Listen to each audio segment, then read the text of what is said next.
오늘 본문 말씀 로마서 2장 17절에서 29절까지 말씀입니다.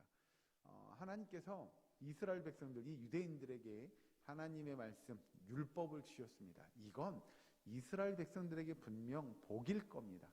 그들에게 하나님께서 복을 주시고 그 율법을 통하여 하나님의 뜻이 무엇인지를 그들이 깨닫게 하셨다. 이것만큼 이스라엘 민족에게, 또 유대인들에게 복된 일은 없었을 겁니다. 다른 어떤 민족도 받지 못한 하나님의 율법, 하나님의 말씀을 그들이 받았다라고 하는 건 자랑할 만한 일이었죠. 그런데 그것이 마치 그들에게 일종의 상급처럼 이건 우리가 잘해서 받은 거야 라고 말하면 이건 좀 곤란한 겁니다. 하나님께서 이스라엘 백성들에게 율법을 준 건 그 율법을 잘 지키라고 이야기한 것이고요. 그리고 이스라엘 백성들이 그 율법을 받아서 야, 너희들만 이거 갖고 있어, 너희들만 알고 있어가 아니고요. 이스라엘 백성들이 그 율법을 잘 지켜 행함으로 이방 민족들이 그들의 모습을 보기를 원했던 겁니다. 이스라엘 민족이 율법을 지켜서 그들이 하나님 앞에 칭찬받고 하나님 앞에 복받는 일들을 이스라엘 민족이 이방 민족들에게 나타냈어야 했어요. 그래서 이방 민족들이 이스라엘 민족들을 보며 그래, 율법을 지키는 삶이 바로 저런 삶이었구나, 우리도 저런 삶을 살아야 되겠구나, 나도 그래서 율법을 지키는, 예수님을 따르는, 하나님을 믿는 삶을 살아야 되겠구나 라고 하는 것들을 이스라엘 민족이 보여줘야 했다는 겁니다. 이게 선택받은 이스라엘 백성들이 감당해야 될 삶이었고 그들에게 맡겨진 사명이었다라고 하는 거죠.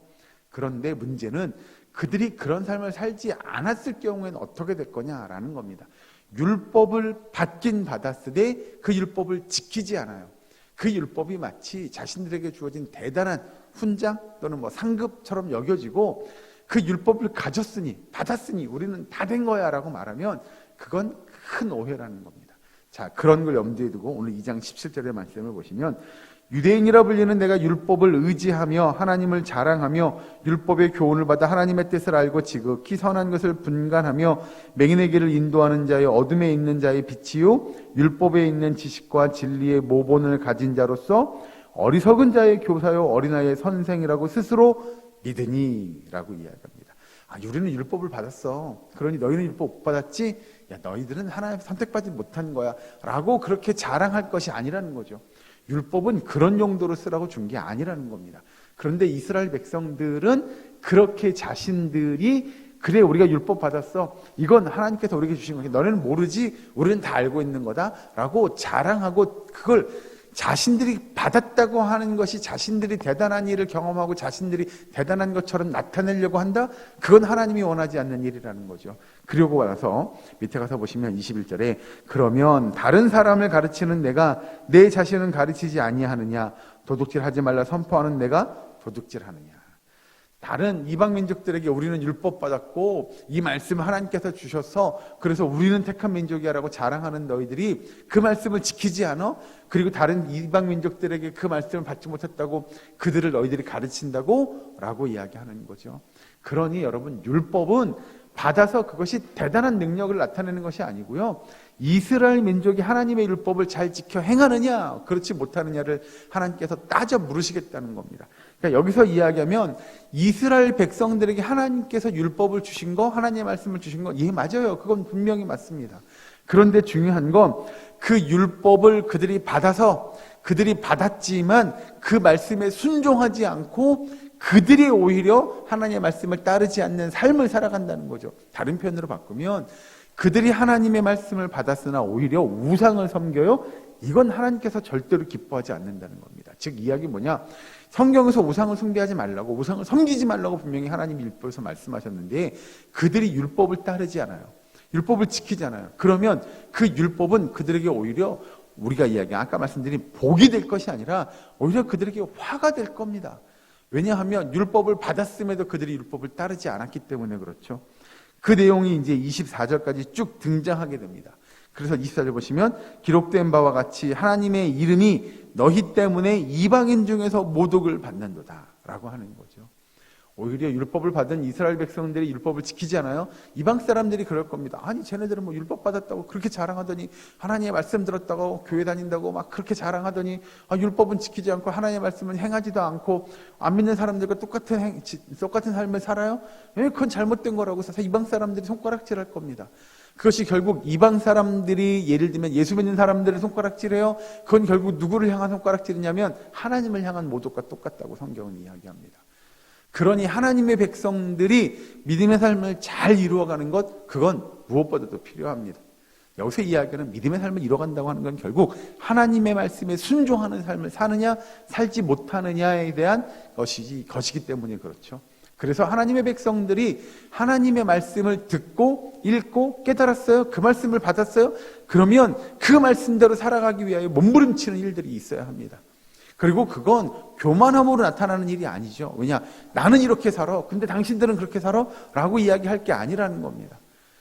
나는 하나님의 말씀대로 하나님의 뜻대로 순종하는 게 우리에게 맡겨진 사명이고 내가 감당해야 될 사역이고 내가 감당해야 될 내 은사라고 한다면 왜 우리는 거기에 만족하고 거기에 순종하는 거예요. 그것이 내가 교만함에 대해서 내 의의가 되면 안 돼요. 내가 하나님의 말씀을 따라 사는 것이, 야 너는 그렇게 못 살지 난 이렇게 살아 라고 하는 것이 되면 그 또한 하나님의 은혜가 아니고 하나님의 뜻이 아님을 여러분 잊지 않으셨으면 좋겠습니다. 하나님의 말씀은 말씀을 받은 자들이 말씀을 받은 자답게 살아가는 것, 그것이 하나님의 뜻하는 것이고 그것이 우리의 자랑거리가 되는 게 아니고요. 그건 당연한 거예요. 당연한 일들을 하는 것이 우리가 자랑거리가 되면 되지 않죠. 하나님께서 원하시는 삶은 이스라엘 백성들이 말씀을 받은 자답게 사는 거였어요. 그래서 이스라엘 백성들이 이방인들에게 자랑하고 야 우리는 이렇게 살아, 난 이렇게 잘해 라고 하는 것이 아니고요. 이렇게 사는 게 하나님의 뜻이야, 이렇게 사는 게 하나님께서 원하시는 삶이야를 그들에게 그냥 볼 수 있게 해주는 거예요. 그러면 이방 민족들이 그들의 삶을 보고 아 그래 우리도 저렇게 살았으면 좋겠어 라고 하는 모습들이 등장해야 한다는 겁니다.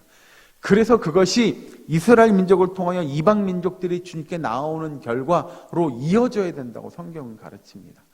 그리고 나서 밑에 가서 보시면 이제 25절에 이렇게 등장합니다. 내가 율법을 행하면 할례가 유익하나 만일 율법을 범하면 내 할례는 무할례가 되느니라. 그런즉 무할례자가 율법의 규례를 지키면 그 무할례를 할례와 같이 여길 것이 아니냐 라고 이야기합니다. 밑에 가서 이제 24절까지 보면 이런 내용이 25절부터 27절까지에 보면 이런 내용이 등장하는데 이게 결국은 뭐냐? 할례를 받고 율법을 지키지 않는 자들이 있고 할례를 받지 않고 율법을 지키는 자들이 있다는 겁니다. 그러면 어떤 사람들이 더 하나님의 뜻에 합당한 사람들이냐라고 물어보는 거죠. 할례를 받았으나 율법을 지키지 않는 사람과 할례를 안 받았으나 율법을 지키는 사람, 누가 더 하나님의 뜻에 합당한 삶을 사는 것이냐라고 이야기한다면 우리는 다 알죠.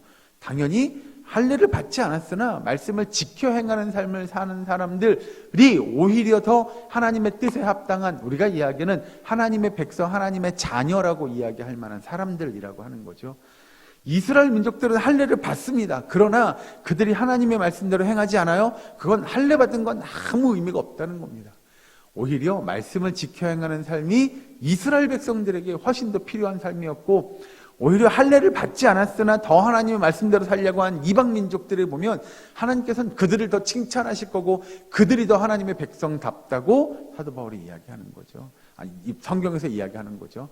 자, 그렇게 이야기하는 내용을 잘 보시면 이제 밑에 가서 28절 이렇게 등장합니다. 무릇 표면적 유대인이 아니요 표면적 육신의 할례가 아니니라. 즉 겉으로 유대인이라고 겉으로 할례 받았다고 이야기하는 사람들이 하나님의 백성이 아니고, 29절 오직 이면적 유대인이며 할례는 마음에 할지니 영에 있고 율법 조문에 있지 아니한 것이라. 그래서 여러분 우리가 영적인 할례에 관한 이야기를 하게 됩니다. 여기서 이야기하는 대로 영적인 할례를 받는 것이 훨씬 더 육신의 할례를 받고 그들이 하나님의 말씀을 지키지 않는 것보다도 영적인 할례를 받고, 왜? 하나님 앞에 내가 믿음의 삶을 살겠다고, 내가 하나님 앞에 그 말씀 앞에 죽은 엎드려 살겠다고, 그 말씀을 순종하며 살겠다고 각오를 다지고 매일매일 헌신을 각오하는 그런 이방 민족들, 그런 할례 받지 못한 사람들이라 할지라도 그렇게 살겠다고 각오하고 열심히 노력하는 사람들이 하나님 보시기에 훨씬 더 하나님의 백성, 하나님의 자녀라고 칭찬받을 만한 사람들임을 성경이 이야기합니다. 여러분, 오늘을 살아가는 우리도 똑같이 이야기 될 겁니다. 내가 교회를 5년 다녔네, 10년 다녔네, 20년 다녔네, 30년 다녔네, 이게 사실은 중요한 게 아니고요. 정말 매일매일 우리의 겉사람은 날로 늙어가나 우리의 속사람은 날로 새로워지는 은혜의 역사를 경험하는 그런 하나님의 백성들을 하나님께서는 칭찬하시는 줄로 믿으시기 바랍니다. 그래서 우리의 삶이 말씀 앞에서 항상 은혜가 넘치고 항상 겸손한 자세로 그 말씀을 지켜 행하기 위해 노력하고 애쓰며 수고하는 저와 여러분 되기를, 우리의 사랑교회의 모든 권속되시기를 주의 이름으로 간절히 축원합니다.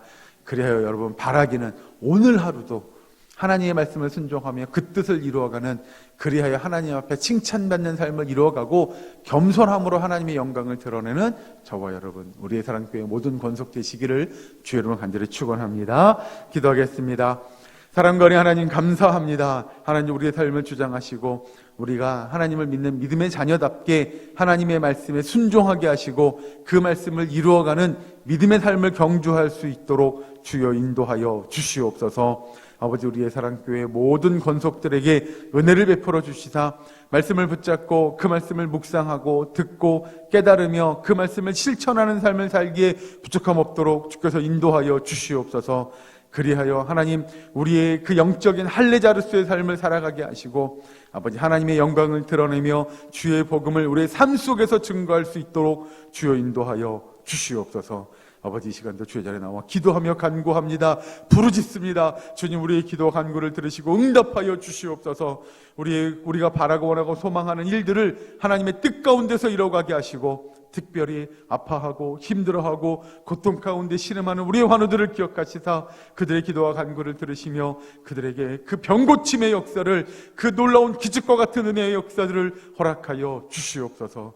아버지, 모든 것 감사드리며 예수님의 이름으로 기도하옵나이다. 아멘.